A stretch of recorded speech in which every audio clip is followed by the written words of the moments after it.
questions also. Okay. Some of them may call in with questions during the course of the show as well. All right. So thanks to everybody who came out tonight. We had a great time. They learned a lot also. All right. So we have a lot to talk about on tonight's show. Okay. There's a lot going on. I was in San Diego last weekend. Okay. And I was at the Return of the Gods, the Real Family Reunion in San Diego. And thanks to everybody who came out there. I was an honoree this year along with Professor Kabahaya Wata Kamene, one of my teachers as well. So thanks to Sister Herb Alchemist, Brittany, and Kateria, and everybody involved for the award I received. And I did two presentations there, one last week Saturday and one Sunday. And in the last segment of tonight's show, I'm going to share with you the presentation that I did. It's about a 23-minute presentation. And it was called Great African Women and Men in History, the Mothers and Fathers of Civilization. Okay. And that's what I did on last week, Saturday. And it blew the people away. All right. So we'll talk some about that. Okay, so on tonight's show, I want to deal some more with the Stand Your Ground case coming out of Florida, because the killer of Marcus McLaughlin has been indicted. Okay, and it's extremely important because the sheriff sided with the killer and said, well, you shouldn't go around pushing people, shoving people. And when you watch the video, it's clear Marcus McLaughlin, one unarmed, two was backing away from Michael Draker, I think it's his name, Michael Draker, who shot and killed him. So we have an indictment. But some people have asked the question, well, so he was indicted on manslaughter, right? He was indicted on manslaughter. And some people are asking the question, well, why was he not indicted on first-degree murder as opposed to manslaughter? So we're going to talk about that tonight from a legal perspective.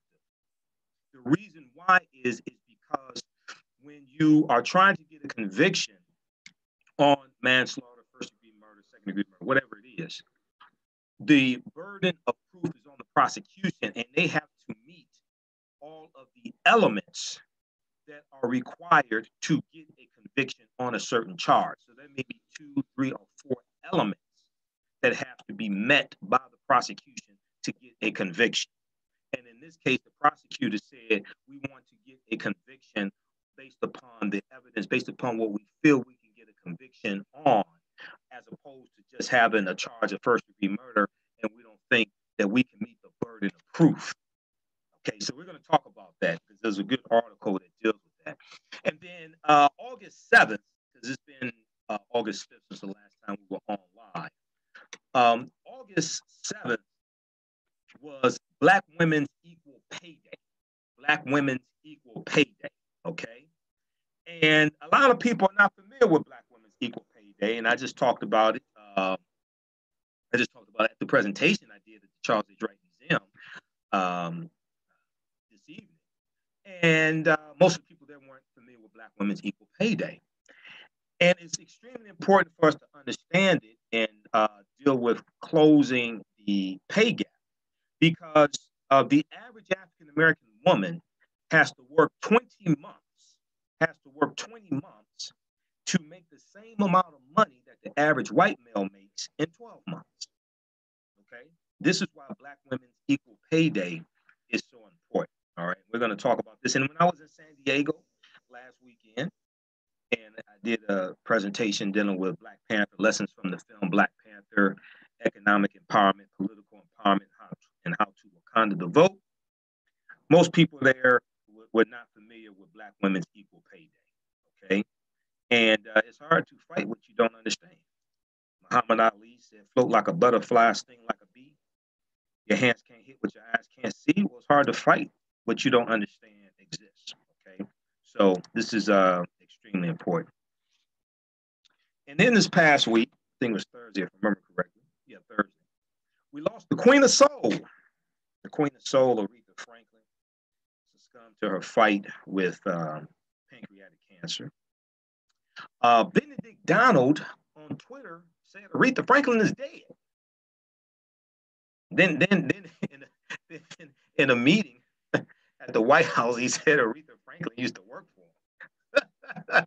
What was she, Florence the maid on the Jeffersons? I mean, come on. But we're going to talk, so there's been, at the African World Festival this weekend, they honored the Queen of Soul, Aretha Franklin. And a lot of people just found out this week that even though Aretha Franklin was from Detroit, she was not on Motown Records, right? She was on Columbia Records and Atlantic Records and Arista Records. She was not on Motown Records. Everybody from Detroit was not on Motown, all right? Just like all men from Detroit don't wear gaiters, just to clear that up, okay? But we're going to talk some about Aretha Franklin, the Queen of Soul. And I want to deal with how Aretha Franklin's commitment to civil rights and equality changed hearts and minds, how Aretha Franklin's commitment to civil rights changed hearts and minds. And also, we'll talk some about when Aretha Franklin offered to pay the bail for Angela Davis, okay? Black Panther, Angela Davis of the Black Power movement. Aretha Franklin offered to pay her bail. That was a good article about that as well. So that's real commitment, okay? And then also in St. Louis County, Missouri. A great story coming out of St. Louis County. And we know that August 9th was the anniversary of the killing of Michael Brown in Ferguson, Missouri. Well, they had the election for the St. Louis County prosecutor, and it didn't turn out the way a lot of people thought it was going to turn out, right? And this is an example of African Americans organizing and fighting back. We're going to talk about that also. I talked about that some in my presentation tonight, the Charles H. Wright Museum of African American History. And more African Americans are realizing that we need to get control of a lot of these DA positions, these prosecutor positions, these county prosecutors. And these are all elected, the prosecutors, the county prosecutors, the district attorneys. These are elected officers, right? So we have the power to change a lot of these seats and get a lot of these idiots out of office and put somebody in office who's going to do the right thing. So we'll talk about that as well. And August 23rd is quickly approaching. Now, what's the significance of August 23rd? Well, August 23rd is the International Day for the Remembrance of the Transatlantic Slave Trade and its abolition. The International Observance for the Remembrance of the Transatlantic Slave Trade and its abolition. And August 23rd marks the beginning of the Haitian Revolution of 1791. Okay, so this is an extremely important piece of history. Between the night of August 22nd and early in the morning, August 23rd in 1791, this is when you have the beginning of the Haitian Revolution. Okay, the enslaved Africans gathered in revolt against the French colonizers in Saint Dominique, which is now known as Haiti. And at the Charles H. Wright Museum of African American History on Saturday, August 25th, we're going to be joined by one of my teachers, Professor James Small, because they're going to do a screening of the documentary 1804, The Hidden History of Haiti, which is from director Tariq Nasheed, who did the Hidden Colors documentaries. And this is the documentary dealing with the history of the Haitian Revolution. Professor James Small is in the documentary along with Professor Kaba Kamene, formerly known as Booker T. Coleman, another one of my teachers. We were in San Diego together last weekend. And you have Dr. Wade Nobles in the documentary, Dr. Jeffries, one of my teachers as well. It's a fantastic documentary from director Tariq Nasheed. Saturday, August 25th, 6 p.m. I guess it's 6 p.m. to 8 p.m. Charles H. Wright Museum of African American History. We're doing a screening of 1804. You don't want to miss it. Free and open to the public. Okay, so we'll talk some about that as well. All right. So on the African History Network show, we focus on educating, empowering, and inspiring people of African descent throughout the diaspora and around the world, because right now is correct wrong behavior. What you do for yourself, what you do to yourself, and what you allow other people to do to you and get away with is based upon what you think about yourself. What you think about yourself is based upon what you have been taught about yourself. What you've been taught about yourself is based upon everything you've read, heard, and seen about yourself. So when you control the radius of a man's thoughts, you can control the circumference of his actions, because the mind can't do or teach what it doesn't know. Now, we deal with a number of different topics here on the show. We deal with current events in history and politics, education, economic empowerment, entrepreneurship, relationships, love, sex, health issues, and much, much more. Sign up for our email newsletter. Text the word Kemet, K-E-M-E-T. Text the word Kemet, K-E-M-E-T, to 22828 to sign up for our email newsletter. Also, go to our website, AfricanHistoryNetwork.com, AfricanHistoryNetwork.com. You can sign up for the email newsletter there as well. And you can also register for the online courses I teach. We have them all on demand, including understanding the transatlantic slave trade, what they didn't teach you in school. They're in the bundle pack. You get 10 of the online courses in the bundle pack for $60, regularly $130. At AfricanHistoryNetwork.com, AfricanHistoryNetwork.com. All right.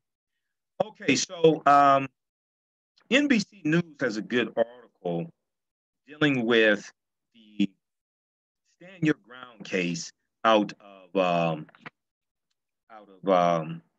Florida. Okay, and this one is entitled "Michael Draker Charged in Florida Stand Your Ground Killing, but why wasn't it murder? Why wasn't it murder?" And this is the question a lot of people ask, and it's more important to get a conviction than to get some type of impressive charge.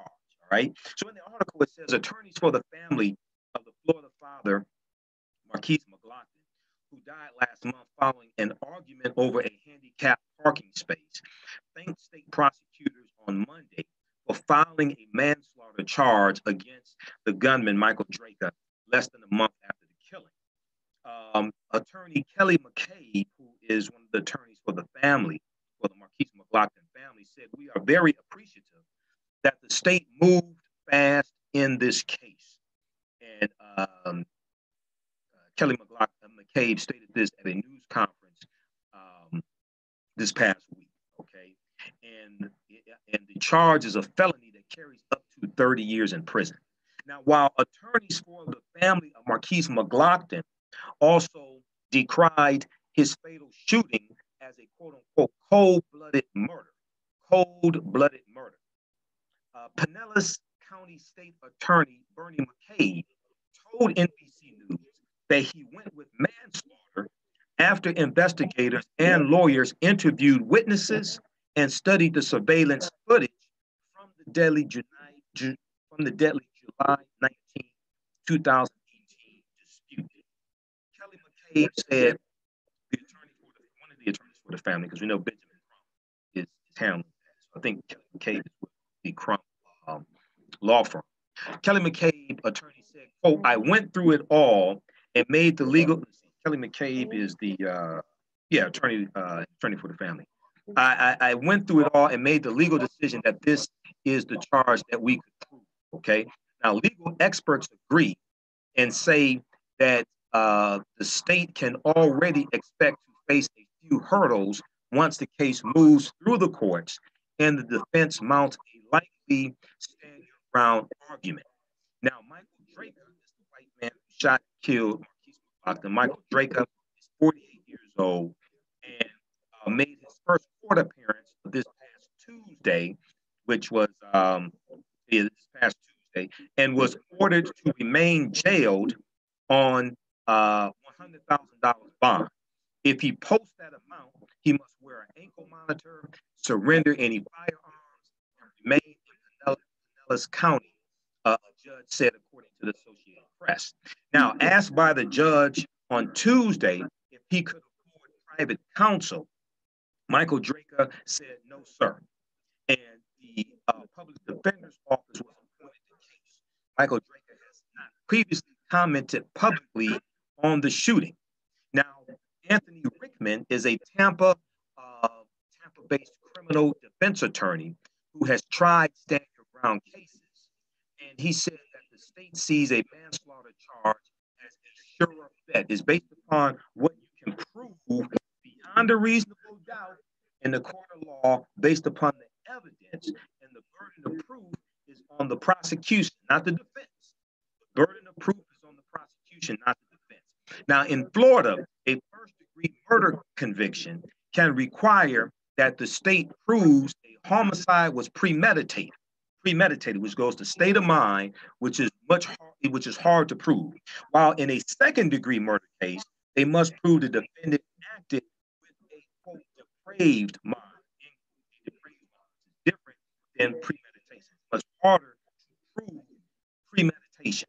Okay, we're going to continue this on the other side of the break. Listen to the African History Network show, 910 AM Superstation and Future Radio, 313-778-7600, 313-778-7600. All right. All right, stand by. How's everybody doing? Stand by. We're on commercial break. We'll be back in 2 minutes. How's everybody doing? 313-778-7600. 313-778-7600 is the call-in number. If you have a question or comment, we're broadcasting on our Facebook fan page, The African History Network, The African History Network. How's everybody doing on Facebook? Share this broadcast on your Facebook page. Invite your friends to tune in. We've got Bruce. We have Regina. We have Carl Saley, we have Janelle. How's everybody doing? Share this broadcast on your Facebook page. Invite your friends to tune in. This is the African History Network show right here on 910 AM, the Superstation. Okay, Michael Imhotep, founder of the African History Network. So I talked about the online courses that I teach dealing with African history, African American history. We have them in the bundle pack. We'll post the link here on the thread of the broadcast. Order those. They're all on demand. You can also order them individually. We have them in the bundle pack on sale, $60, regularly $130. Okay. So how's everybody doing tonight? Who went to the African World Festival? Who went to the African World Festival? Who's watching us? Let me post the call-in number. Call-in number is 313-778-7600. 313-778-7600 is the call-in number. We're broadcasting on our Facebook fan page, The African History Network, The African History Network. We're also broadcasting on YouTube, my YouTube channel, Michael Imhotep, on YouTube as well. 313-778-7600 is the call-in number. Sound is not working well. Let's try to refresh the screen on YouTube. Don't have any control over that. We're about to go live again. So we're about to do it. I sent you an email with the video clips also, a second email. Welcome back to the African History Network show right here on 910 AM, the Superstation of Future Radio. Hey, I'm your host, Brother Michael Imhotep. It is Sunday, August 19, 2018. I was at the Charles H. Wright Museum of African American History Saturday and Sunday for the 36th annual African World Festival. There's a lot of people there. They get between 100,000 and 150,000 people who come through. I did two presentations dealing with the film Black Panther, one on Saturday, 5 p.m. to 7 p.m., one Sunday, 5 p.m. to 7 p.m. as well. Packed house both days. People were blown away by the information. And we have my DVD lectures dealing with the film Black Panther at our website, AfricanHistoryNetwork.com, AfricanHistoryNetwork.com, okay? All right, so right before the break, we were dealing with the Stand Your Ground case out of Florida. And we know Marcus McLaughlin was shot and killed by Michael Draker last month, okay?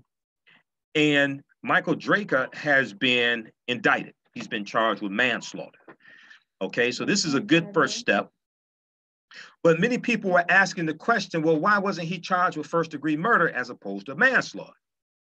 And it all comes down to what you can legally prove beyond a reasonable doubt in the court of law. This is what this deals with. And this is what the prosecutor said and one of the family attorneys said as well, okay? So we're gonna go back to that in just a minute.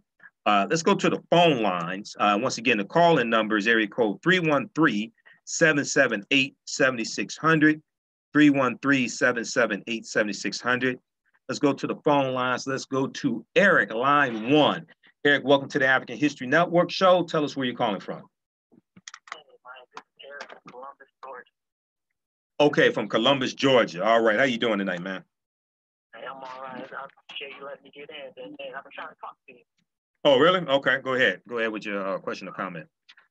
I had two questions for you. One Go on ahead. the gender pay, the other on in Florida. Okay. So my first question, to know where I can locate information on the gender pay gap, only because I want to compare it to something that Thomas South said on a recent interview he did. He said that he looked into the gender pay gap, and a lot of it has to do with men working more hours than women in certain industries, but people not really talking about that. I gotta find the data so I keep it too, but I just want to know if you. Did you talk about the gender pay gap between white men and white women? No, it's just he just said women and men in general. Yeah, because see, there's a gender pay gap between white men and white women also. See, a lot of people don't want to talk about that. White women make about 78 cents on every dollar that white men make. So white men are doing this to their own women. I'm familiar with Thomas Sowell, but see, Thomas Sowell don't want to deal with that. All right, so we're gonna talk about that later in the show. But check out the article from Vox.com, entitled "Tuesday is Black Women's Equal Pay Day." Tuesday is Black Women's Equal Pay Day. Here's what you should know about the gap. And in that article, they have links that give you more information about it and the disparity in the pay. But there's a disparity. See, so when you have people who call in the radio shows and say there's equality, things like that, you don't even have equality among white women. So what do you think? What do you think exists among African American men and women? Yeah, that's the issue they don't even want to address.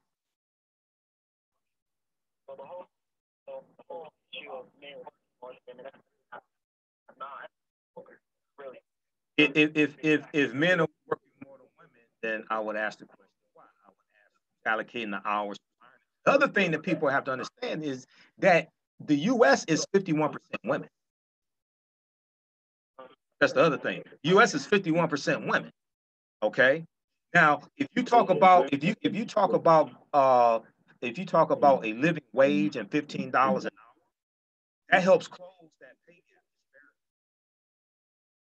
disparity. That helps to close that pay gap disparity. That's why that one policy right there will have a bigger impact on African Americans than it will on white people, because African American women make 63 cents on average for every dollar that white men make, and African American men like 79 cents on every dollar. So if you talk about $15 an hour, like living wage, like minimum, that will lift millions of African Americans out of poverty. I'm not saying they're going to be rich, but if you used to making $9 or $10 an hour, now you go to 15, that will have a huge impact. Okay, check out the Vox article. Can I ask you my second question? Go ahead. Really get your opinion, but the dude in Florida, would you be surprised if he didn't get found guilty? It depends upon the evidence. It's a possibility, but it depends upon the evidence, and depends upon if they get some fair people on the jury. Yeah, but the charge of manslaughter is a more accurate charge. If you watch the video, Marcus McLaughlin is backing away, number one. Number two, this guy has a history of instigating incidences with African Americans over parking spaces also. This is not his first incident. This is just the first time he shot and killed somebody that we know of. Yeah, he has a history. He has a history of this. See, the other thing, the argument people are making is like, wait a second. You can't instigate the situation, then claim self-defense when you're the one that started this issue. Yeah. Okay. Yeah. All right, I appreciate it. Right. And now the difference between this and Trayvon Martin is that we have this on video. See, Trayvon Martin wasn't on video. We got this on video. Okay. Yeah. All right. I'm hoping some justice gets done. It's just, man, I wouldn't be surprised. Yeah. And see, we have to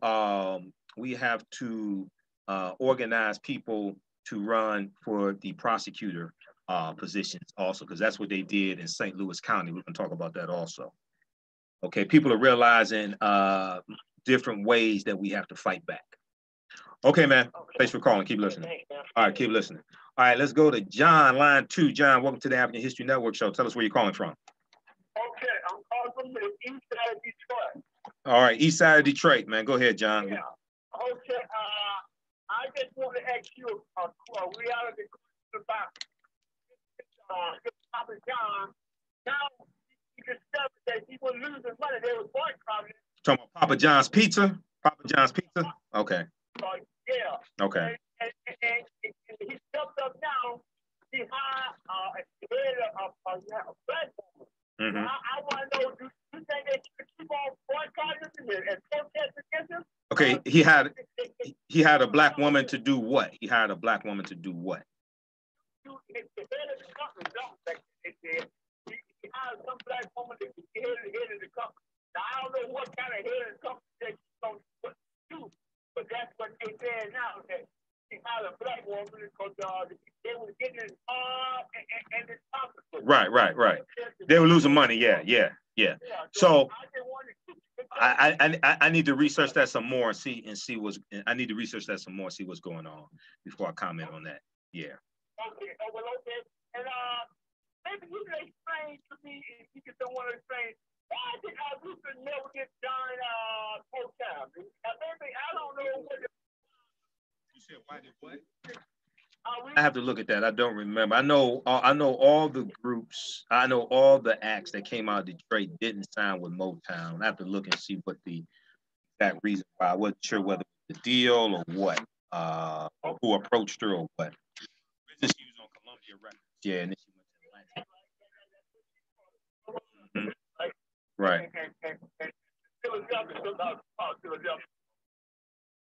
Okay. Okay, man. All right, John. Thanks for calling. 313-778-7600 is the calling number if you have a question or comment. Okay. Let's go back to the story here dealing with the Stand Your Ground case out of Florida. All right. And some people were asking, they were saying, okay, well, it's good that we have an indictment, right? But they were saying, why isn't it first-degree murder, which is premeditation, as opposed to manslaughter? Why is it manslaughter? Why is the charge manslaughter as opposed to first-degree murder? Okay. So Anthony Rickman, who's a Tampa-based criminal defense attorney who has tried stand your ground cases, said the state sees a manslaughter charge as a surer bet.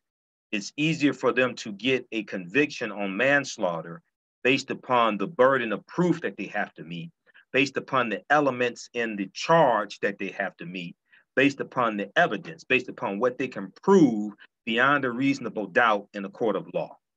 So Anthony Rickman said, quote, when the state looks at a case, they look at whether they have a reasonable likelihood of successful prosecution, end quote. Now, in the state of Florida, a first-degree murder conviction can require that the state proves a homicide was premeditated, okay? Which goes to state of mind, premeditation. While in a second-degree murder case, they must prove the defendant acted with a quote-unquote depraved mind. Now, attorney Anthony Rickman said second-degree murder can be classified as heat of passion crimes, okay? Heat of passion crimes.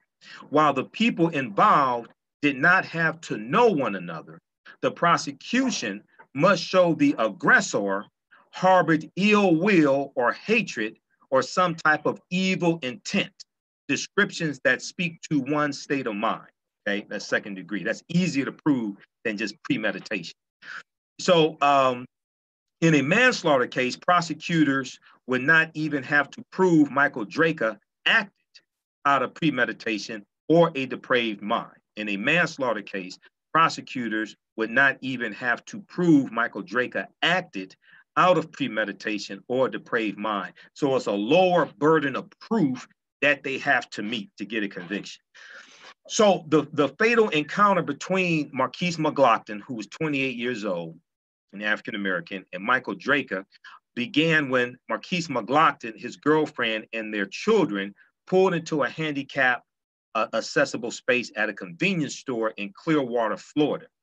While Marquise McLaughlin and his 5-year-old son went inside the store, Michael Draker, unprompted, unprovoked, began examining the car that Marquise McLaughlin was driving, his girlfriend was in, and the children, to determine whether it had the correct decal according to police, meaning a handicap sticker or a handicap sign.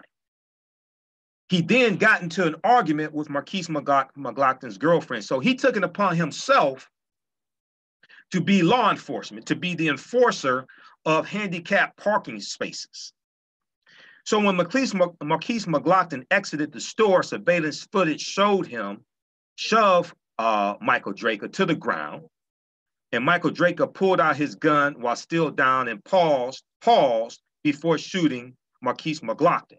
If you watch the video, you can see it. He paused before shooting him, and Marquise McLaughlin is backing away from Michael Draker. So where is the imminent threat of bodily harm or death? Where is it? So Michael Draker pulled out his gun while still down and paused before shooting Marquise McLaughlin, although it looked as if Marquise McLaughlin was backing away. You watch the video, that's what it appears. And also you see a patron of the store, somebody passing by. When Draker pulls out the gun, this guy goes in the opposite direction also. Now, Pinellas County Sheriff Bob Gualtieri later announced Michael Draker was not arrested because it appeared he was defending himself when he killed Marquise McLaughlin. He instead passed the case on to state prosecutors to review. So the argument that Attorney Benjamin Crump, Reverend Al Sharpton, and others were making is, well, wait a second. You're saying that Michael Draker had the right to stand his ground and defend himself. Well, Marquise McLaughlin had the right to defend himself and defend his family against this idiot who was yelling and cursing at his girlfriend. Because this guy posed a threat also. So you're saying that Michael Draker had the right to defend himself, but Marquise McLaughlin didn't have the right to defend himself. So Floridians also, Pinellas County Sheriff later announced Michael Draker was not arrested because it appeared he was defending himself when he killed Marquise McLaughlin. He instead passed the case on to state prosecutors to review. And this sheriff actually said, and this is at a press conference, he said you shouldn't go around shoving people. Well, maybe you shouldn't go around getting into arguments with people over handicapped parking spaces, and you have no authority to enforce handicapped parking spaces. Maybe you shouldn't do that. Now, Floridians are allowed under the Stand Your Ground law, which was first enacted in 2005 under Governor Jeb Bush, who ran for president, low energy Jeb, and backed by gun lobbies, to defend themselves with deadly force if they believe they are in imminent danger or death. And Florida, because that was the first state to have an actual Stand Your Ground law, it has the most ambiguous Stand Your Ground law, which gives the most leeway. Other states, some other states have them, but it's not as ambiguous, it's more well-defined. So check out this article from NBCnews.com. Okay, the person being threatened is not required to try and flee the scene. Now, attorneys for Marquise McLaughlin said he was only trying to defend his family from Michael Draker, and that while McLaughlin may have used force and pushing Draker, that didn't need to escalate with the firearm. How does shoving somebody who gets into an argument with your girlfriend escalate to the person pulling the gun and shooting and killing somebody?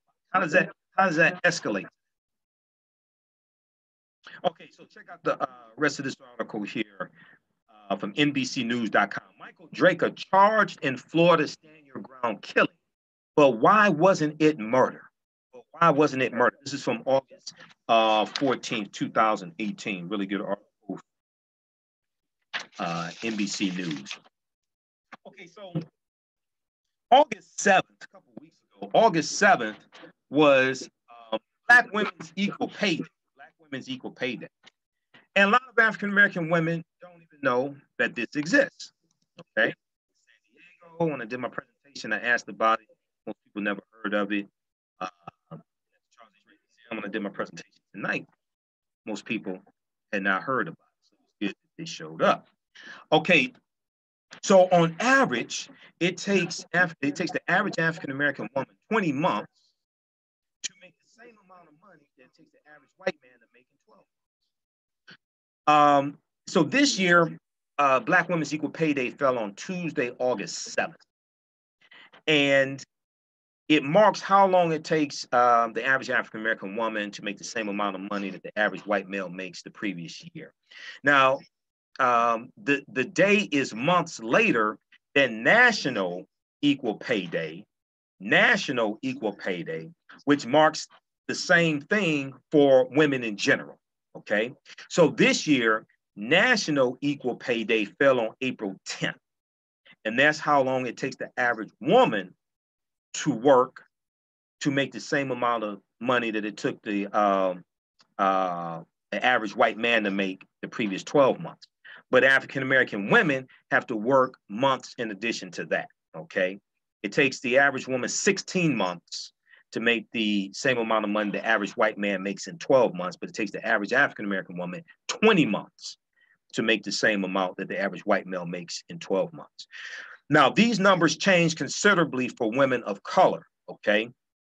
African-American women so we talked about African-American women. Native American women will hit Equal Pay Day on September 27th, while Hispanic women will hit Equal Pay Day on November 1st, because Hispanic women make on average about 54 cents for every dollar that the average white male makes. And while Asian American women technically hit the equal pay mark on February 22nd, suggesting that this group faces the smallest gender pay gap of all women, the date overlooks significant disparities in pay among different groups of Asian women. Now, attention to pay disparities has highlighted how African American and Hispanic men make less than their white counterparts, and how women overall make less than men. Keep in mind, the US is 51%. But there has been a failure to fully grapple with what the pay gap looks like when both race and gender are taken into account. There has been a failure to fully grapple with what the pay gap looks like when both race and gender are taken into account. For example, even as white women lag behind white men in wages, they often do better than Black or Hispanic men. Okay? And these numbers have particularly overlooked women of color who face both racial and gender discrimination. It suggests that if conversations and policy addressing pay disparities are going to truly benefit all women, a more intersectional and nuanced understanding of the gender pay gap is needed. Okay, so African American women on average make 63 cents on for every dollar the average white male makes. Now, 2 years ago, it was right around 67 cents. I remember AtlantaBlackStar.com had articles from 2 years ago. I think it was 2 years ago when I first found out about this payday. So dealing. I know this August 7th on Sister Circle Live on TV1. I know they talked about it there as well. Now, this pay gap is much wider than the 79 cents white women earn for every dollar made by a man, and the 87 cents earned by Asian women. But again, there is significant variation among different nationalities of Asian women, with some earning far less than the average. Okay, so check this out. We have a number of links here in the article. Now, what's important to understand is that for the average African American woman over her working lifetime, she loses on average $870,000 in lost earnings because of this pay. The average African American woman over her working lifetime loses about $870,000 in lost earnings. Okay, so I mean, if we correct something like this, right, this will lift millions of African Americans out of poverty. And then in 2 years ago, AtlantaBlackStar.com had an article dealing with Black Women's Equal Pay Day. And they cited 5 states in one of the studies that was done. They cited, at the time, a couple of years ago, there were 5 states where the lifetime lost wages for African American women were total about $1 million. Lost wages because of this paid gender race gap. All right. Now, the gap in African American women pay is due to several factors. A 2014 report from the National Women's Law Center notes that women comprise some 2/3 of workers making $10.10 an hour or less.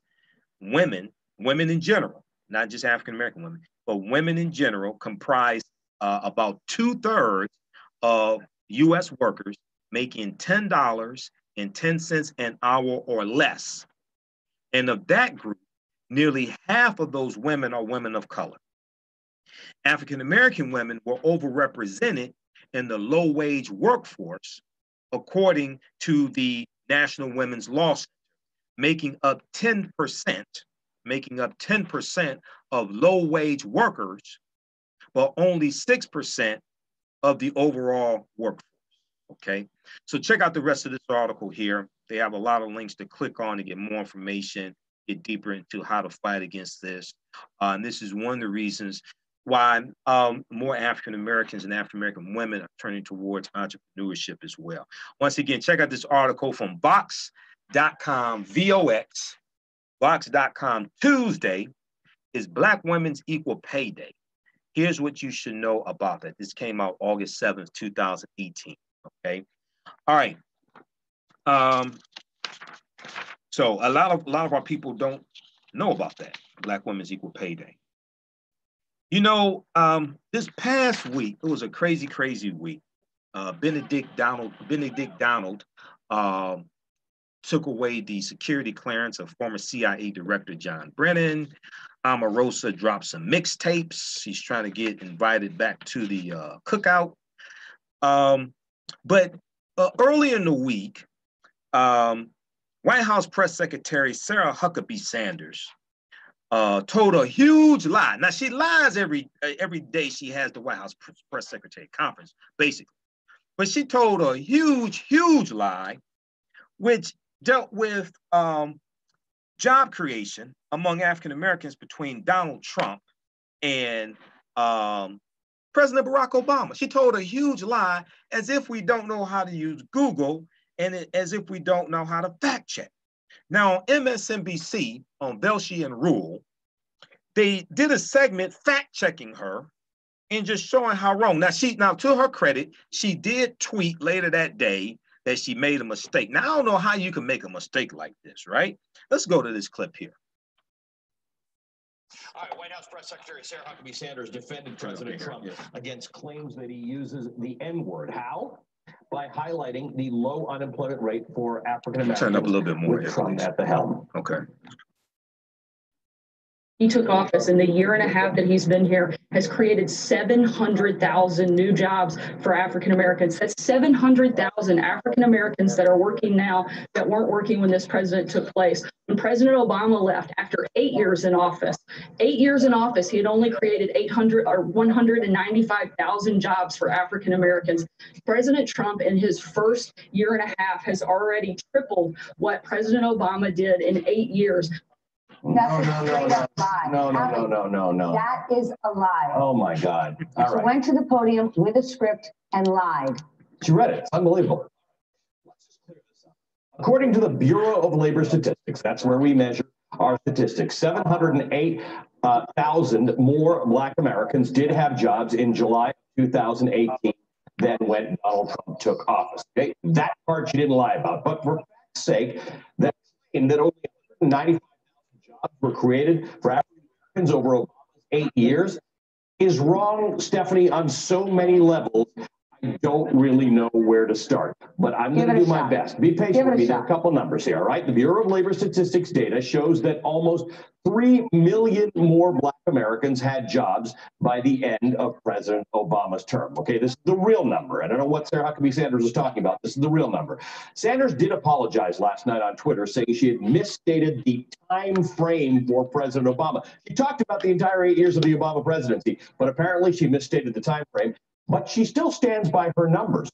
Okay, let me just explain this to you. She got her talking points from the Council of Economic Advisors, who also tweeted, by the way, down here that they miscommunicated with the press secretary. But let me give you some context. For starters, they measured Obama's job numbers from November of 2000, from November of his first term. The president doesn't take office until January. So they took all the losses from the financial crisis after Obama was elected, but not sworn in until all the way to 2017. Obama, you will remember, inherited a massive unemployment rate, record economic recession, lots of jobs being lost, including in the month that he took office. Donald Trump inherited the lowest unemployment rate in over 10 years and a booming economy. Keep in mind, the Bureau of Labor Statistics only began measuring employment by race in the 1970s. So let's take a look at the spikes during recessions, but starting here in 2011. So 2008, 2009 was the recession, right? So you saw a spike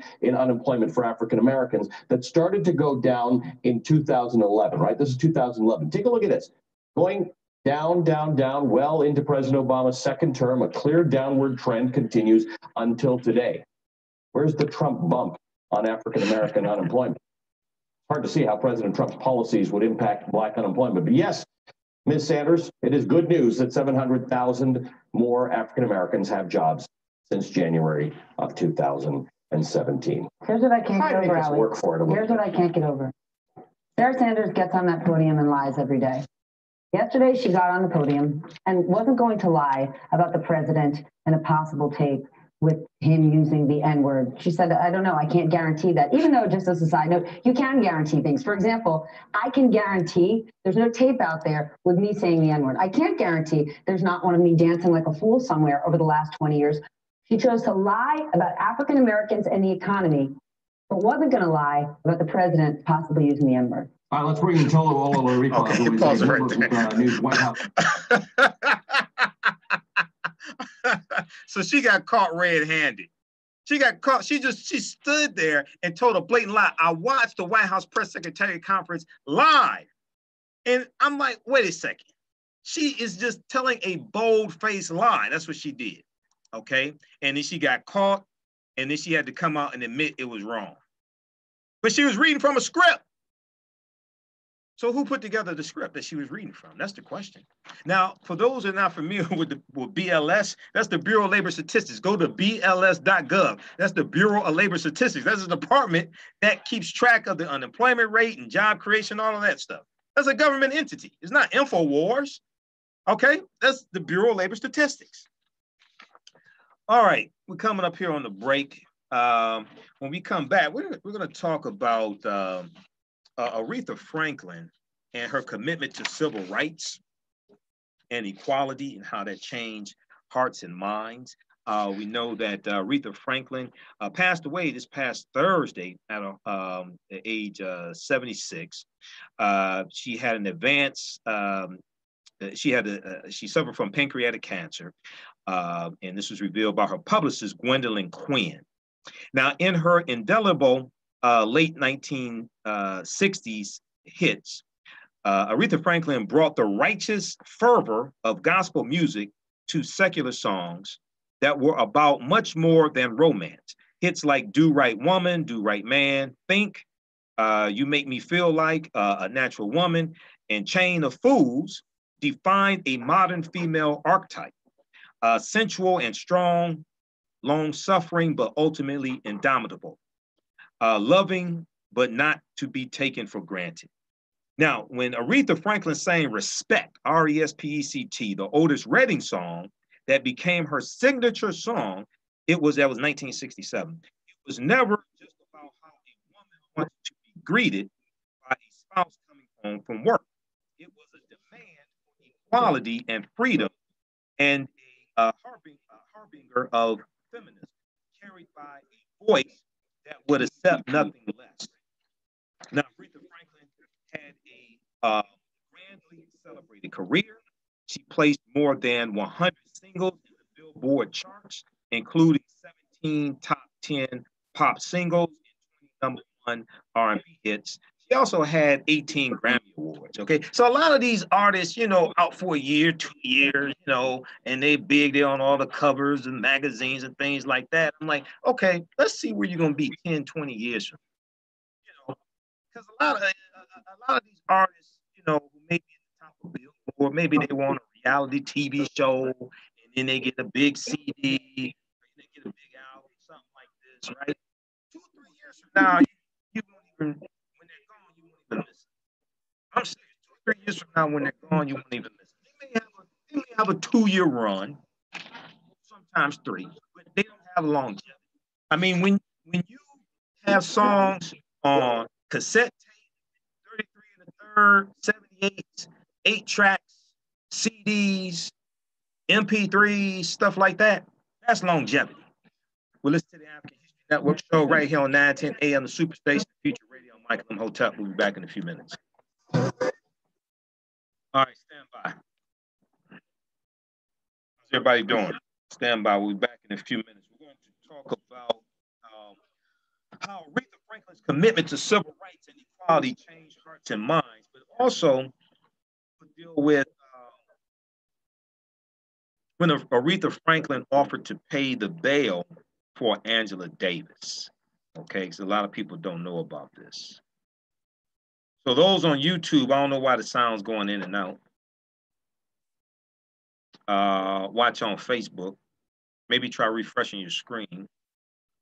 How's everybody doing on Facebook? Okay, Sis Ray Lay. Let's see here. Let's go to the, all right, so we'll deal with Aretha, how are we on time? We'll deal with Aretha Franklin. We're gonna talk about Omarosa.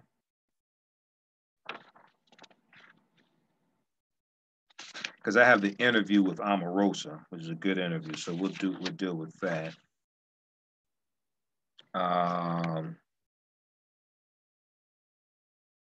Okay, so we'll jump into this with Aretha Franklin, and we'll talk about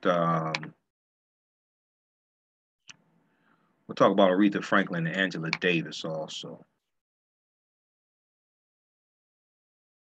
All right, so hey, if you like this type of information, you could donate to the African History Network as well. PayPal.me, paypal.me/the AHN show. PayPal.me/the AHN show. If you donate to the African History Network, that helps us stay on the air, keep doing the research, pay the bills, etc.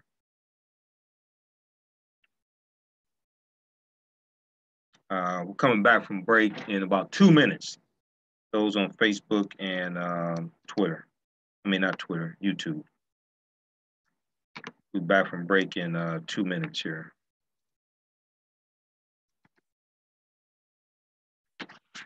All right. So how's everybody doing on Facebook? And this is a busy weekend. We got Derek Clark. Okay, fine, thank you. All right.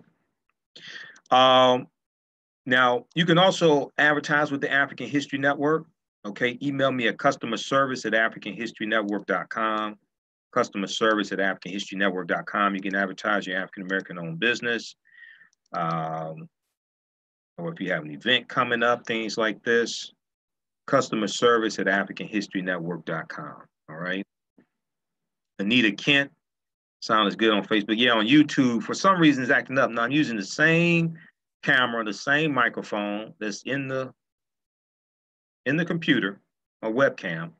On Facebook is fine. On YouTube is always a problem. I don't understand why. Okay, don't understand why. And why is it blurry on YouTube? What is that about? Let's see here. Let's increase the quality. I don't know why it's down at the low quality.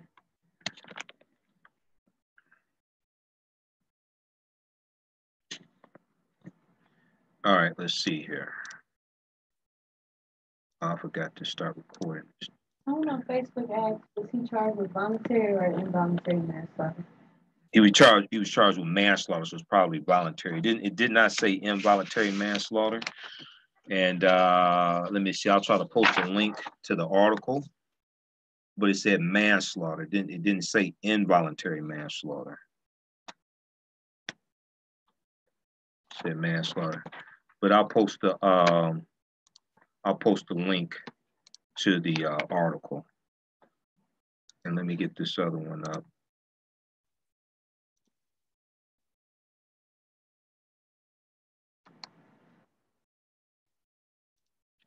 All right, those on Facebook Live, we'll post a link to the article here on the thread of the broadcast.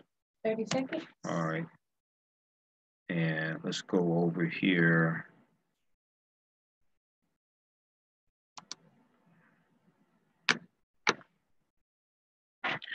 And on 9:10 a.m. superstations, oh, that's my brother asking the question. David, okay. That's my brother asking the question. We'll post a link.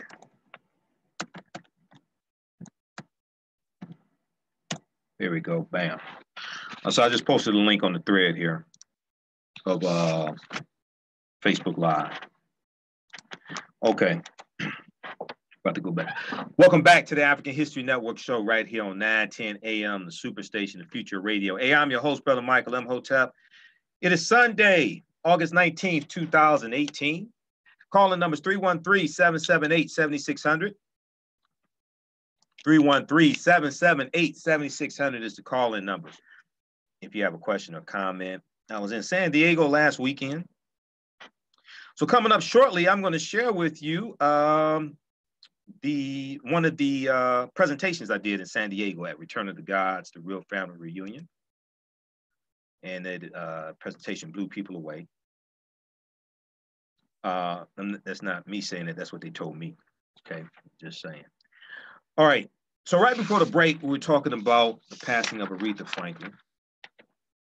And we heard she was in failing health. We heard that she was in hospice care. So we knew that she was going to make her transition, but it was still a shock, and it was still sad when she did, even though she's not in pain anymore, right? She's in a better place. So there have been a lot of articles written about Aretha Franklin. There's been a lot of coverage on TV. I know Fox News posted a picture of Patti LaBelle instead of Aretha Franklin. They ain't know the difference between Patti LaBelle and Aretha Franklin. Okay, all right. But there was a couple of good articles dealing with Aretha Franklin and her commitment to civil rights. Okay, one was from NBCnews.com. I know AtlantaBlackStar.com had a good article dealing with this also. But Aretha Franklin was not just a artist whose life and music was intertwined with civil rights and the struggle for African-American equality. Okay. Now, as a gospel, so we know she started as a gospel singer in church. As a gospel singer, she was raised in the church. She was the daughter of C.L. Franklin. So for he was a well-known pastor throughout the country. So some people today may not know of Pastor C.L. Franklin. Here in Detroit, we know about him, but he was a well-known pastor in the 60s and 70s, things like this as well. He was an ally of Dr. King. Okay, so he was the pastor of New Bethel Baptist Church in Detroit and a minister who marched with Dr. Martin Luther King Jr. Pastor C.L. Franklin had organized the June 1963 Walk to Freedom, which was the largest civil rights demonstration in the nation's history until the March on Washington, August 28, 1963. And they had about 250,000 people there at the March on Washington. All right. Now, Aretha Franklin's mentor was Mahalia Jackson, the gospel singer, whose voice was known as the soundtrack of the civil rights movement, the soundtrack of the civil rights movement. And Aretha Franklin sang a song at Dr. King's funeral in 1968, Take My Hand, Precious Lord, okay? Now, Mahalia Jackson was a good friend of Dr. King's and inspired his I Have a Dream speech. They must be talking about the one 1963, okay? Because the speech August 28th, they must be talking about the one in Detroit, 1963, two months before the one he delivered August 28th, 1963 in Washington, D.C., because the one August 28th, 1963, that was originally called a canceled check. It's been renamed. I Have a Dream. That's not the original name of the speech he delivered August 28th, 1963. Okay, so, all right, now that same year, 1968, Aretha Franklin also sang the national anthem at the Democratic National Convention in Chicago. Democratic National Convention in Chicago. And during a tumultuous political campaign and a year marked by civil unrest, protests, police violence, and assassinations. Now, much like her mentor, Mahalia Jackson, Aretha Franklin provided the soundtrack of an era. Now, there's no way to overstate what Aretha Franklin meant to the generation that came of age during the civil rights movement. All right, and this was according to Craig Warner, professor of Afro-American Studies at the University of Wisconsin-Madison. He was interviewed by NBC News, okay, NBCnews.com. Now, he said, quote, "She helped us make sense of experiences, insisting with enormous grace and fire that women's voices had to be a part of every conversation. She holds a special place in the hearts of Vietnam veterans who knew she sung I Say a Little Prayer to help them survive and heal." Now, African-American artists, quote unquote, okay? Now, African-American artists have traditionally been agents of change through their music, reflecting and shaping the issues of their time. Examples include the voice of suffering in Billie Holiday's Strange Fruit, the audacious rage of Nina Simone's song about Mississippi, dealing with the civil rights movement and the assassination of Medgar Evers, and Soul Brother #1, the godfather of soul, James Brown, would Say It Loud, I'm Black and I'm Proud. And then similarly, Aretha Franklin was a voice of pride, hope, and freedom.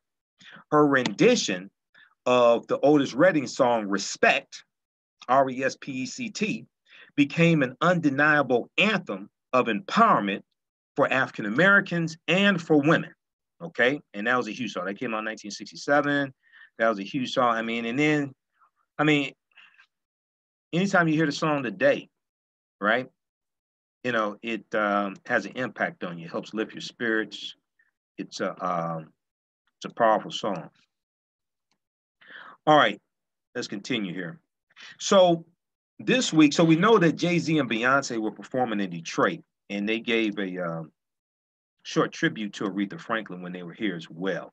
They dedicated their Detroit concert at Ford Field to Aretha Franklin.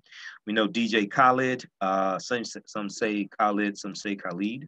DJ Khaled opened the show by playing Respect, prompting the tens of thousands in attendance to sing along. Now, experts who have chronicled Aretha Franklin's life and legacy say this chart-topping hit was just the beginning of her impact. Now, as the civil rights movement led to the Black Power era, okay, of the 60s, mid-1960s, 65, 66, moving into the Black Power era, as the civil rights movement led to the Black Power era of the 1960s and 70s, a Black pride emerged as a response to racism and a white-dominated society, and an affirmation of African heritage and culture.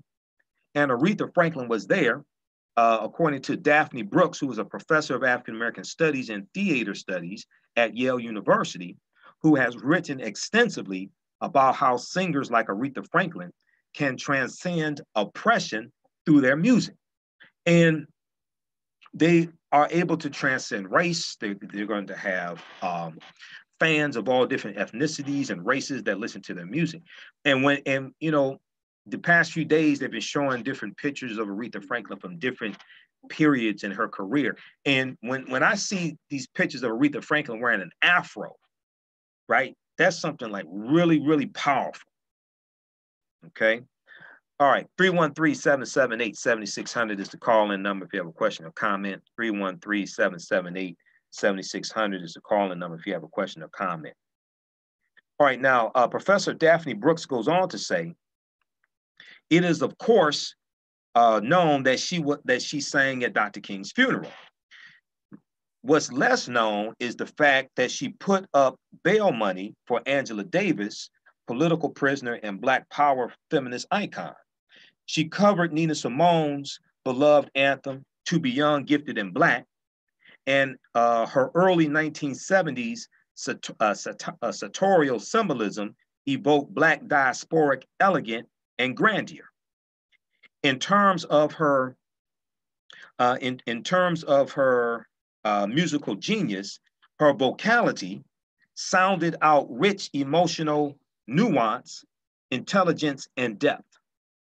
It conveyed the complexities of Black women's inner life worlds in ways unheard of before on the pop chart. All right, and you know, she made the transition from gospel music to R&B or secular music at a time when it was frowned upon. And she said if Sam Cooke could do it, because we know Sam Cooke was with the Soul Stirrers, and she said if Sam Cooke could do it, then I could do it as well. Okay, but this was something frowned upon by the church, even though a lot of church people were listening to secular music. And they dealt with this some in the movie Get On Up about James Brown as well. Okay. And one of the things that it was either, I think it was in that movie or some other, let me see. Well, no, it was, I think it was in a documentary I saw on YouTube about Sam Cooke. And they were talking about Sam Cooke being with the Soul Stirrers and then moving into R&B. And the documentary dealt with how the girls would go crazy over the male gospel singers, just like they went crazy over the male R&B singers, right? And this is a whole segment that they dealt with how the women would come after them, things like this, right? You know, it's supposed to be good Christians, what have you. You know, they were. And then if you watch Get On Up about James Brown, when James Brown is staying at Bobby's home, because James Brown goes to reform school, he's staying at Bobby's home, right? James Brown has sex with Bobby's sister in the movie. Now, I don't know if that happened in real life, but we know it happened in the movie, okay? And Bobby was with the, you know, a gospel singing group, I think, at the time. All right, so they talked about this. I have to see if I can find the name of the documentary. It was on YouTube about Sam Cooke, okay? All right, so let's continue here. Now, 5 decades after the civil rights struggles, Aretha Franklin's music and message resonate today among a new generation of fans and activists as the many heartfelt tributes to the Queen of Soul demonstrate, okay? And on one of the articles I saw called her the undisputed Queen of Soul, and I haven't heard anybody want to challenge that. She was, I mean, she was the Queen of Soul. And she had hits that were in different decades. So I remember when Freeway of Love came out, I was in high school. I bought the album, Freeway of Love, okay? Riding down the Freeway of Love in the pink Cadillac. Then she came out with the duet. She had duets with Annie Lennox of the Eurythmics. Sisters Are Doing It For Themselves. She had a huge hit with George Michael. And this is back when George Michael was like really big, back before, you know, he came out of the closet. And like George Michael was like really big, okay? She had that song. Then later she's going to have the song with, so George Michael's I Knew You Were Waiting. That was a huge, I mean, I remember watching that. I remember watching those videos on Friday night videos on NBC. Friday night used to come on 11:30 p.m. to 1 a.m. the next morning. And this was like when NBC was like really big. They had the Cosby Show on, things like this. And each week they would have a different host from one of the big NBC TV shows, right? And it was Friday Night Videos. One week they had Alf hosting. Remember Alf? You remember the TV show Alf? One week Alf hosted. Another week Malcolm Jamal Warner and Tempest Bledsoe from the Cosby Show hosted, right? And I remember watching Aretha Franklin videos. You know, I Knew You Were Waiting with George Michael and song with Annie Lennox, right on Friday Night Videos. And then later she's going to come out with A Rose Is Still a Rose with Lauryn Hill. She's going to come out with Let Me Put You Up on Game with Fantasia. So she has hits that transcend different eras. Okay, I mean, she had a 50 plus year career. All right, so 5 decades after the civil rights struggles, Aretha Franklin's music and message resonate today among a new generation of fans and activists as the many heartfelt tributes to the Queen of Soul demonstrate. Now, John Sims is a Detroit native and multimedia artist and producer. And he said her force was both cultural and political. Her force was both cultural and political. Her love and advocacy for Black people was undeniable, and her feminism unshakable. Did she ever call another Black woman the B word in one of her songs? I'm just curious. We need to check that out. I'm saying, because she had hits and didn't have to call other sisters the B word. Did she ever use the N word in her songs? I'm just curious. We need to check on that. Before 18 Grammys, I can't remember one song where she called a sister the B word. I don't even remember a song where she called herself the B word.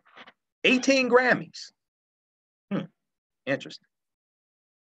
Now, before there were organizations like Black Lives Matter and the #MeToo movement, Aretha Franklin was challenging us to think and respect ourselves and to become better partners, better citizens, and better humans.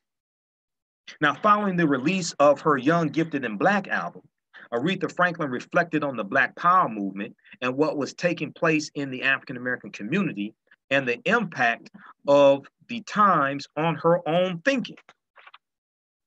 She said, quote, "I believe that the Black Revolution certainly forced me and the majority of Black people to begin taking a second look at ourselves. It wasn't that we were all that ashamed of ourselves. We merely started appreciating our natural selves." She said it wasn't that we were all that ashamed of ourselves. We merely started appreciating our natural selves, sort of, falling in love with ourselves just as we are. We found that we had far more to be proud of. So I suppose the revolution influenced me a great deal, but I must say that mine was a very personal evolution, an evolution of the me in myself, end quote. Okay, now some of us were just ashamed of ourselves also, but there were others, it wasn't so much that we were ashamed of ourselves, but we discovered ourselves, fell in love with ourselves, started studying African history and culture, things like this. So meanwhile, the Queen of Soul never abandoned her community, John Sims said as well. He said, quote, she became extremely blessed and successful, but she never forgot her roots, her people, her family, and her hometown of Detroit, Michigan. A ways staying close to home when others left speaks to her loyalty, faith, and commitment to a culture that cradled and nurtured her divine genius in a country that did not deserve it. He said, quote, "We owe Miss Aretha Franklin our highest respect for being the voice of our most meaningful form of human intelligence, love. To honor her is to follow her many messages and examples of love, grace, and community." Okay. And once again, she had 44 Grammy Award nominations. She won 18 Grammys. And in the 1960s, she released 19 albums. And I don't remember a single song where she called her sister the B word. I just don't remember that. Okay. If you remember the song, let me know, because I can pull up the lyrics right here. I don't remember a single song where she, at least none of the songs she won a Grammy for, anything like that, any of the hits. I don't remember a single song where she called somebody the N-word. She placed more than 100 singles in the Billboard charts, including 17 top 10 pop singles and 20 #1 R&B hits. Okay, and also she was the first woman inducted into the Rock and Roll Hall of Fame. Not the first Black woman, but the first woman, period. In 1987, inducted into the Rock and Roll Hall of Fame. We remember her singing at the inauguration of President Barack Obama, as well in 2009. And she sang at pre-inauguration concerts for President Jimmy Carter in 1997 and Bill Clinton in 1993 as well, okay? Also check out the article from New York Times, Aretha Franklin, Indomitable Queen of Soul dies at 76 by John Pareles, I guess it is, Pareles, August 16, 2018. A really, really good, extensive article. I printed it out. It's 18 pages. Get ready. Good, extensive article on the Queen of Soul, Aretha Franklin, who I still don't remember a song where she called her sister the B word. Interesting. Okay. All right. You listen to the African History Network show, 9:10 a.m. Superstation, the Future Radio. Michael Imhotep. We'll be back in a few minutes. All right. Stand by, everybody. We'll be back. So when we come back, we're going to talk about Angela Davis and we'll talk about Aretha Franklin and Angela Davis. We'll talk about that. Then I'm going to get into Omarosa was interviewed by Reverend Al Sharpton this morning. Very interesting interview. And we have to talk about Wesley Bell in St. Louis County and the election for county prosecutor there in St. Louis County. We have to deal with that story also. Okay, so we're going to go to clip number 2, Azure. That's dealing with Omarosa. I'll introduce it. That's the next clip. Then we'll go to clip 3. I may not play all of the Omarosa interview was 12 minutes. I may not play all of it. If I do, I'm gonna break it up into 2 parts. 1 minute. All right, how's everybody doing on Facebook?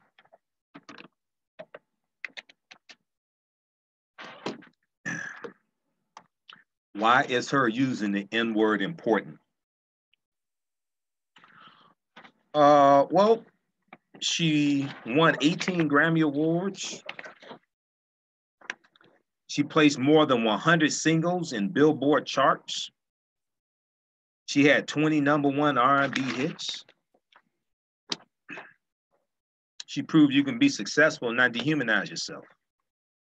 The question I would ask is why is hip hop artists using the N-word important in the first place? You're gonna be hard pressed to find a hip hop hit where they don't use the N-word.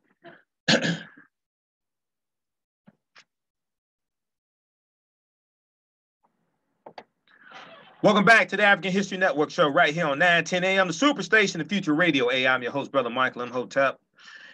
Calling numbers 313-778-7600. We were talking about Aretha Franklin and her commitment to civil rights, okay, and equality and how that changed hearts and minds in America. Now, independent.co.uk has a good article. Aretha Franklin, how the Queen of Soul offered to post bail for Angela Davis, saying, quote, "Black people will be free," end quote. Black people will be free. Okay. This is from a few days ago. And they talk about before she passed away, her friend Reverend Jesse Jackson recently revealed to Franklin's hometown newspaper that the performer had quietly helped fund the movement for many years. And this is something they talked about as well recently this week. Dr. King said, quote, Reverend Jesse Jackson said, quote, when Dr. King was alive, several times Aretha Franklin helped us make payroll. And he told this to the Detroit Free Press. He said, quote, on one occasion, we took an 11-city tour with her as Aretha Franklin and Harry Belafonte. And they put gas in the vans. They paid for gas to go into the vans. She did 11 concerts for free and hosted us at her home and did a fundraiser for my campaign. Okay, it sounds like he's referring to his presidential campaign. Aretha has always been a very socially conscious artist, an inspiration, not just an entertainer. Okay, and we know her father, Reverend C.L. Franklin, was a Baptist minister and close associate of Dr. King, as I talked about as well. He helped organize in 1963 Detroit Walk to Freedom, a civil rights demonstration that drew some 125,000 people. This is 2 months before the March on Washington, August 28, 1963. Okay, and Aretha Franklin reportedly had it written into her contract during the 1960s that she would not perform to segregated audiences. And Aretha Franklin's activism could also be as assertive as the lyrics to her most famous hit. Now, in 1970, Aretha Franklin offered to post bail for Angela Davis, who at the time was a philosophy teacher, college professor. She was a communist and social activist accused of supplying guns used in a botched bloody courtroom escape in California. Okay, that was the George Jackson brothers case. Now, Angela Davis went on the run, but was eventually arrested in New York City following an FBI manhunt. Then President Richard Nixon, and we know August 8th was the 44th anniversary of Richard Nixon announcing he was resigning from office. And history is repeating itself, as we talked about here on the show. And if you saw the extensive video I did that's on YouTube dealing with Nixon's resignation and how history is repeating itself. And that's not me saying history is repeating itself.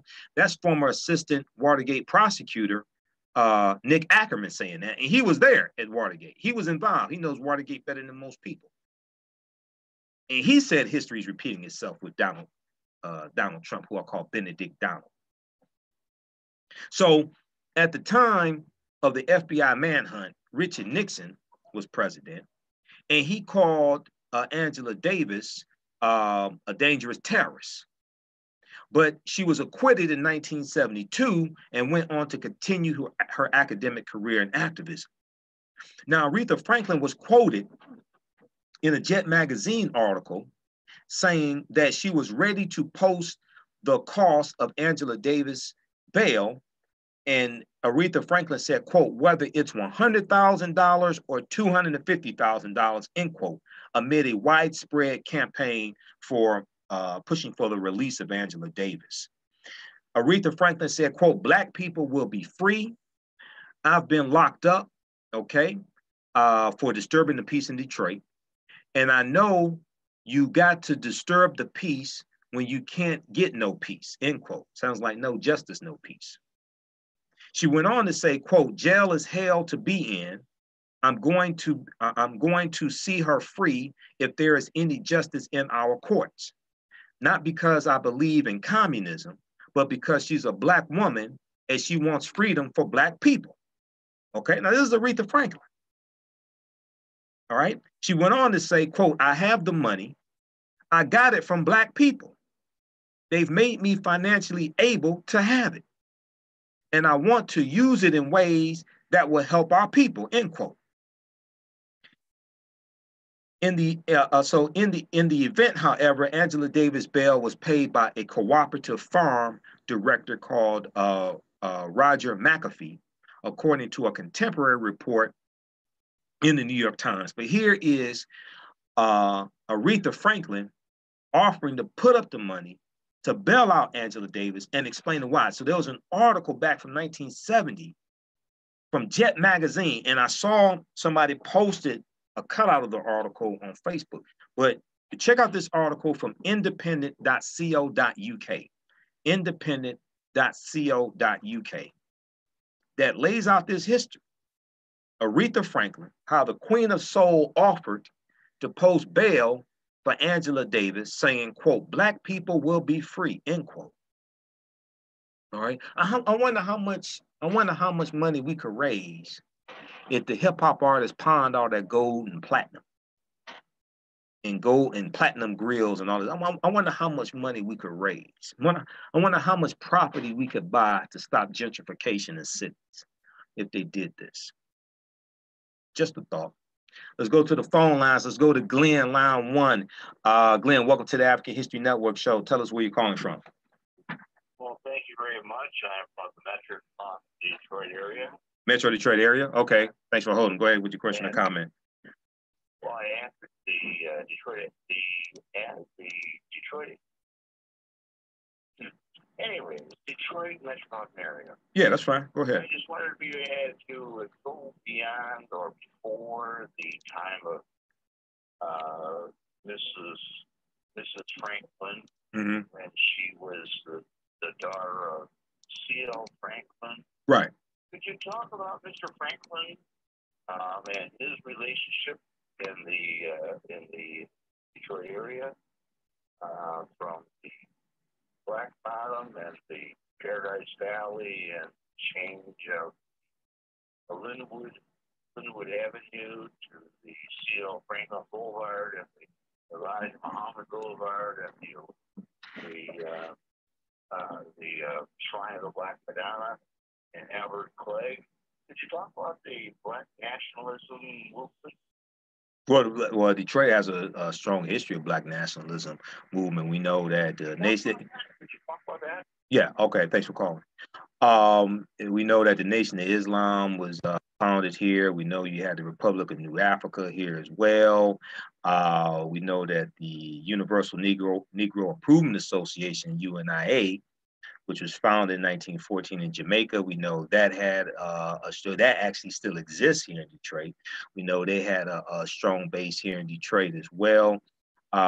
We know that also when you have the rebellion takes place in 1967, July 23rd, 1967, because of the I-375 coming through Black Bottom, displacing a lot of people. A lot of them get moved over to 12th and Claremont. So when you have the disturbance that happens at the what was called a Blind Pig, July 23rd, you have a lot of people who are already upset and angry because they were displaced from the Black Bottom area. So Black Bottom was a residential area. And this is where you had, this is where I-375 went through. This is where you had Hastings Street and you had Paradise Valley, which was the entertainment district, okay? And a lot of that is under the I-375 freeway right now. But that went all across the country. U.S. Interstate Highway Act of 1952 and 56 drove about 41,000 miles of U.S. Interstate Highway all throughout the country and displaced, thousands of African-American owned businesses. If you read How White Folks Got So Rich, The Untold Story of American White Supremacy, from the Nation of Islam Research Group, they put the total at about 1,600 African-American communities across the country. They deal with this in the third edition, which came out in, I think that was about 2016 or so, of how white folks got so rich, the untold story of American white supremacy. And we already talked about C.L. Franklin being an ally and a friend of Dr. King. We talked about that some already. All right, let's continue. Okay, so in St. Louis County, let's see, what was this? This was a couple of weeks ago. This article came out August 10th, 2018. This dealt with the county prosecutor election. And Bob McCullough Bob McCullough, that name sounds familiar. That is the prosecutor who refused to prosecute the killer of Michael Brown. Okay, we know Michael Brown was shot and killed August 9th, 2014. So Robert McCullough, who's 67 years old, had held that position as St. Louis County prosecutor for more than 25 years. And the election that just took place, he was ousted by Wesley Bell. Now, Wesley Bell is an African-American man. He was a judge in that area. And he was not favored to win. Wesley Bell was not favored to win. But African-Americans said, we're going to organize and we're going to vote for this brother. And he got 57% of the vote. And the polls were saying that he wasn't supposed to win. So Wesley Bell told NBC News, quote, this election was clearly a referendum on the need to reform the criminal justice system to make sure it's fair for all. He said the idea of reform has taken hold all over the country. And more people are realizing that 95% of your prosecutors are white, majority white males, and more and more realizing if we want to get some type of justice, then the bad prosecutors, we need to vote them out of office, because these prosecutor positions, these are elected officials. So we can organize, vote them out of office, and we can run people who are going to be good prosecutors. This is what they did. This is what they did in Chicago, in the Chicago area. Cook County State's Attorney Anita Alvarez, who it took her 400 days to charge the killer Laquan McDonald, and everything was on video. They ran Kim Foxx, who's an African-American attorney, against her, and Kim Foxx won, ousted Anita Alvarez, okay? So more and more across the country, more and more people are realizing we need to vote for these county prosecutors, okay? Vote them out of office. So this was good news. Check out this article from AtlantaBlackStar.com. Wesley Bell ousts Bob McCullough for prosecutor in St. Louis County, okay? All right, so this morning on Politics Nation, Reverend Al Sharpton interviewed Omarosa Manigault, okay, Newman, Omarosa Manigault Newman, and she's been dropping mixtapes this week, got the White House on edge, they're scared to death. It's come out that she has some 200 audio and video recordings. She had a recording of John Kelly in the Situation Room, and you're not supposed to take cell phones into the Situation Room. But they talked about it this morning with Reverend Al Sharpton. Let's go to this clip here. Of words with the Trump White House continues to escalate as the Associated Press reports that a handful of audio recordings she's already begun to release are just the tip of the iceberg. That includes video, email, and text messages that deterrence may come in handy as the White House has initiated legal action against Newman and the publisher of her new book, Unhinged, an insider's account of the Trump White House. It's where she details the breakdown in her relationship with the president and his staff. Joining me now is former White House aide Omarosa Manigault Newman. Good morning, Omarosa. Good morning, Rev. Hey, turn up a little bit in here, please. Let me say this. Last April 17, you came to National Action Network's convention at my invitation, and you spoke on behalf of the president and his first 100 days. I got up behind you and disagreed vehemently. You left, you wrote about it in your book, and you and I haven't spoken since then. But we have known each other a while. You were even a member of National Action Network. I used to see at Essence Music Festival, met your mom. So I know you, unlike a lot of people that don't know your background. You worked in the White House before. You're not just somebody that just ended up where you are by accident. But many people felt, why is she there with Donald Trump? He is a bigot. He's a racist. And I raised the National Action Network event, not for you and I to continue our argument, but to say you really went out there and tried to convince us to give you a chance that you could work and get this president to do something.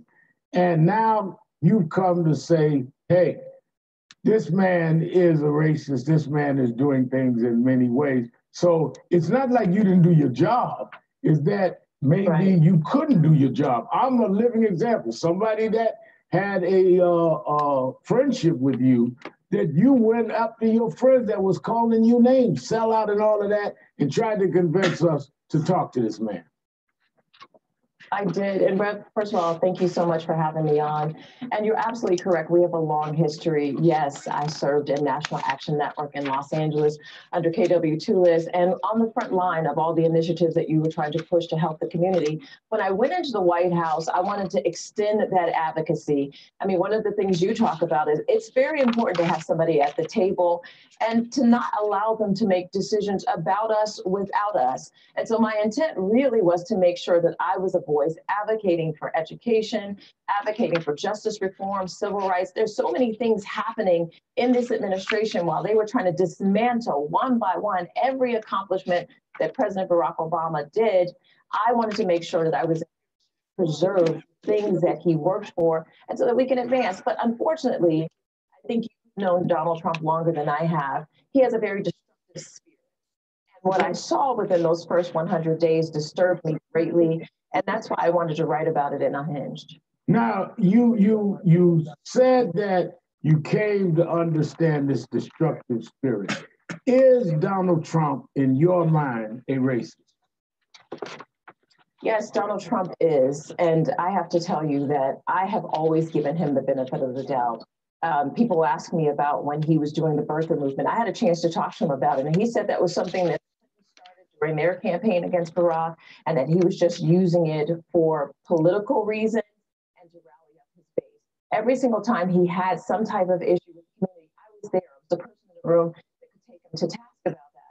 But the one thing that I realized once I was in, that he was disingenuous about his commitment to diversity. He could care less if African-American civil rights leaders, anyone came to the table, because he had his agenda, and that agenda did not include advancing and uniting African-American community, or even putting any policies in place that he promised during the campaign. I think you'll remember that campaign. He said, what do you have to lose? Yeah. Well, with this White House, we have a lot to lose. Yeah, I remember, and you and I did talk about that. He called me after he won, invited me to meet, and I told him I wouldn't come for a photo op. It had to be a serious meeting with other leaders. And you called me. I said, Omarosa, I'm not going to be a prop. So I know exactly what you're talking about. And he tried to get you to convince me to come. So he talks one thing, and Sharpton's a con man, all that, and privately, get him to do this, get him to do that. But it's stagecraft. It's not serious. Yes, he's a performer. He wants to use people as props. He did tell me, get Sharpton on the phone. I want to sit down with him. He said that privately, but publicly, he was trying to use you to get people to go against the advocacy work you were doing, or even to go against the Democrats. So your instincts were right. I did call on you because I did need to have some backup.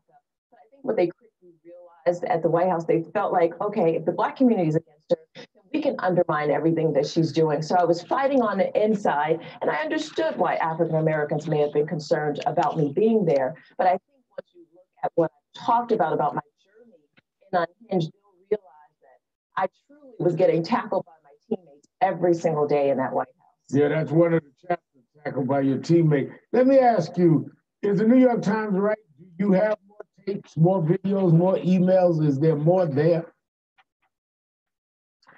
Absolutely. I have this huge kind of 15-year record with Donald Trump, and I'm very good at documenting my life, documenting things that happened, but particularly things that were peculiar to me. And, I think that I showed when I shared that tape of General Kelly when he took me in the basement of the White House into the Situation Room.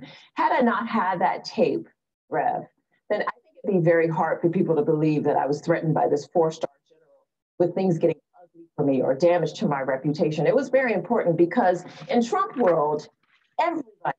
I mean, it's a culture of deceit. People turn on each other very, very quickly, and you have to have documentation for everything that you do. Even Trump, in the morning, he may say one thing, by the afternoon, he's flip-flop. He's all over the place. And so the question about whether or not I do, absolutely. I have this vast historical knowledge and relationship with Donald Trump, 15 years. And I've been very good about documenting the evolution of that relationship, which is what I put in my book, Unhinged. Okay, let's pause it there. Okay, so you can check out the rest of the interview. It's at msnbc.com. It's called One-on-One with Omarosa. msnbc.com. Just search for Politics Nation. You can watch the interview in its entirety. It's about 12 minutes change. Okay, well, look, August 23rd, 1998, the United Nations recognized the International Day for the Remembrance of the Slave Trade and its Abolition. The International Day for the Remembrance of the Slave Trade and its Abolition. The date commemorates the economic and social roots of the transatlantic African slave trade, the largest deportation in history. Okay. National Geographic has an article about this, nationalgeographic.org. 1998 International Day for the Remembrance of the Slave Trade and its Abolition. Okay. BlackAmericaWeb.com also has an article from August 23rd, 2017. A little known Black history fact, International Day of Remembrance.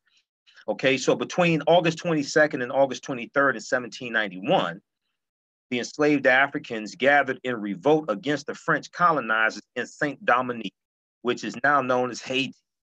The revolution wasn't without heavy casualties, as about 200,000 Haitians perished in comparison to 75,000 French troops and 25,000 white colonists. Around 45,000 British troops were also killed. The British and the Spanish were allies of the French, okay, in the Haitian Revolution. The clashes raged on until the country ousted France's occupation in 1804. So we know January 1st, 1804, the Haitians declared their independence. Now, the International Day for the Remembrance of the Slave Trade and its Abolition has been recognized annually since 1998, marking the start of the Haitian Slave Rebellion, also known as the Haitian Revolution.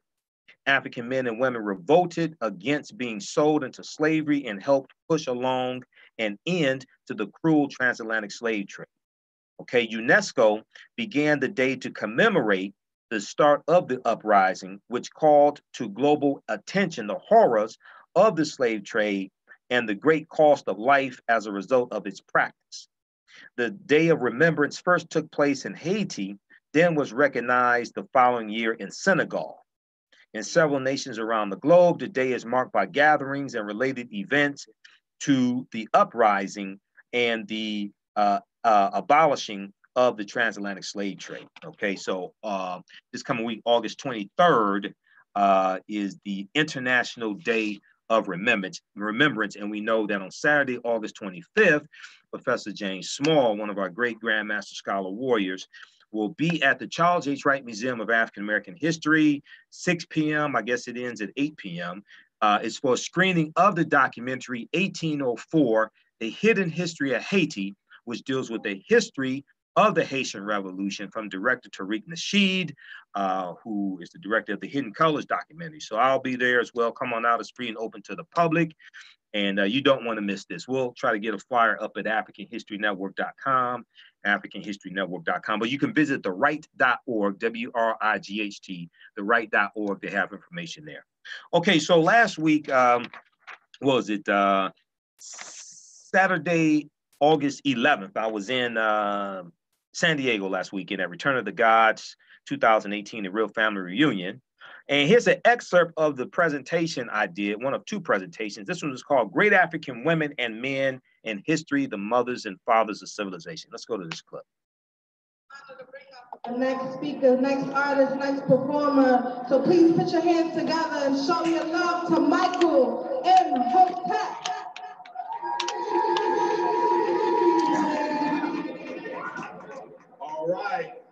DJ a round of applause.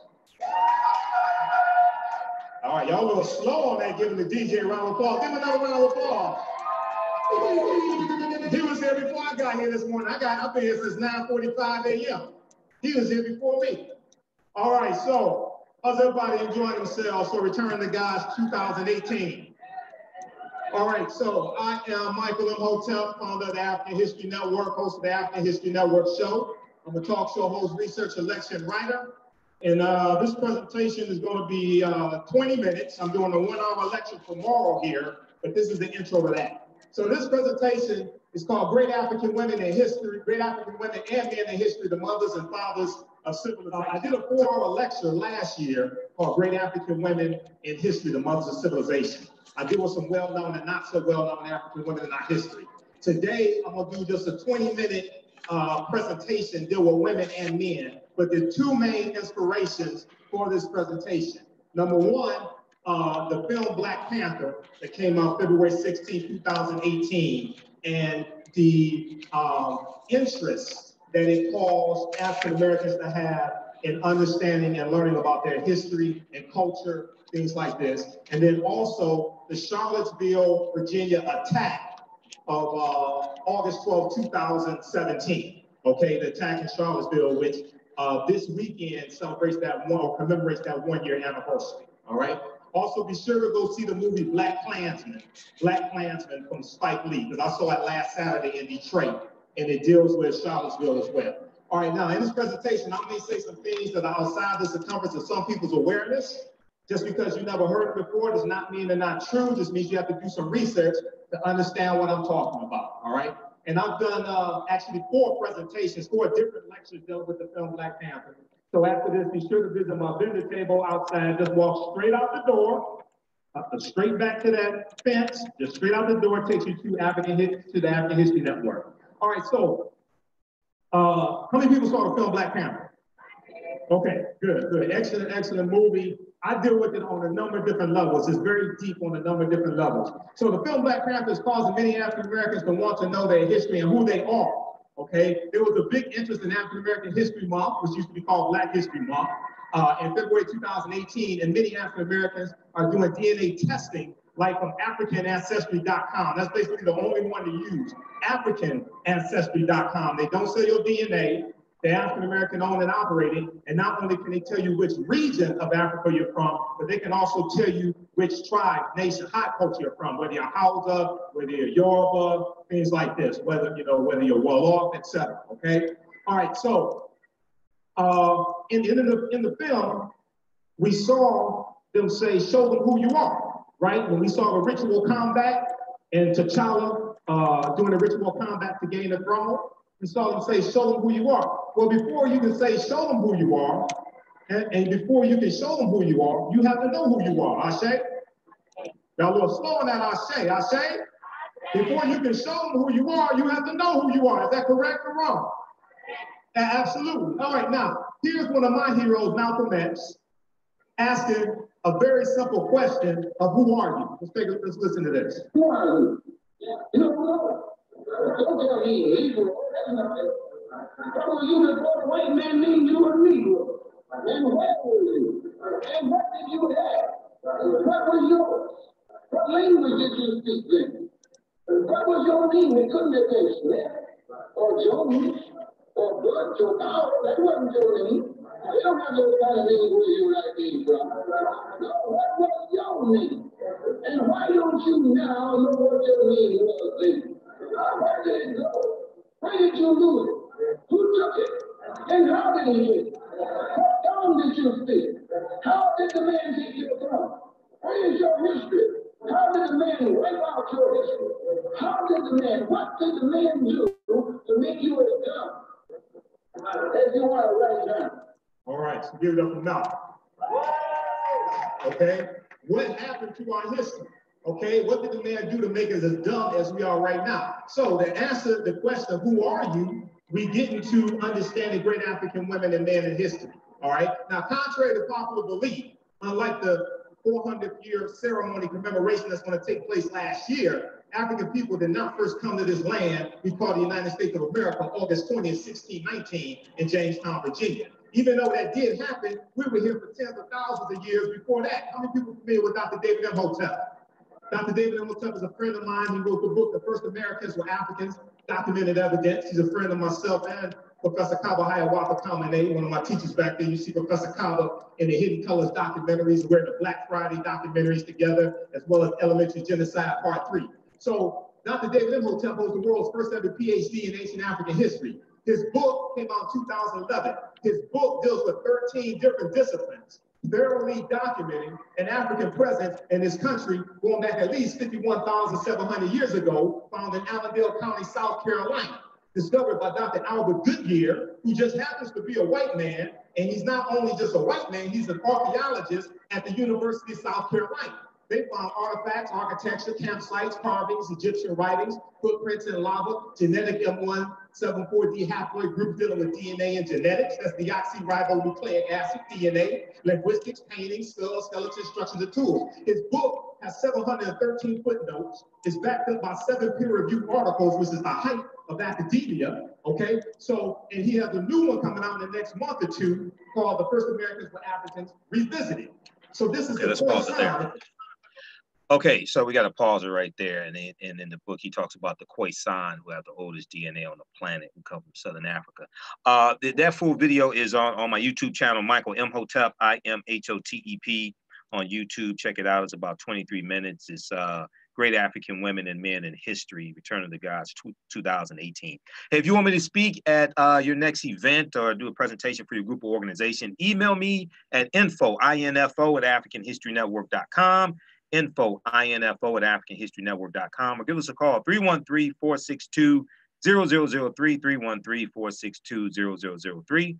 Visit our website, AfricanHistoryNetwork.com. You can also donate to the African History Network, paypal.me/the AHN Show. I got to get out of here and make way for Pastor Mo. Hey, remember at the African History Network, we focus on educating, empowering, and inspiring people of African descent throughout the diaspora and around the world, because right now is correct wrong behavior. It's not over till we win. Wakanda forever. We'll talk to you next week. Peace. All right. All right, guys, we got to get out of here. Talk to y'all later on YouTube. All right, talk to you all later. Thanks for tuning in. The link for, go to theright.org.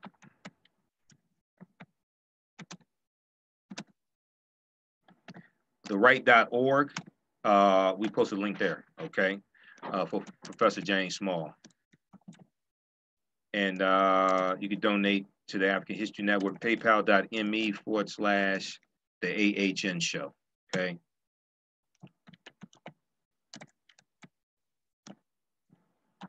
And also visit AfricanHistoryNetwork.com. Got to get out of here. Talk to y'all later. Peace.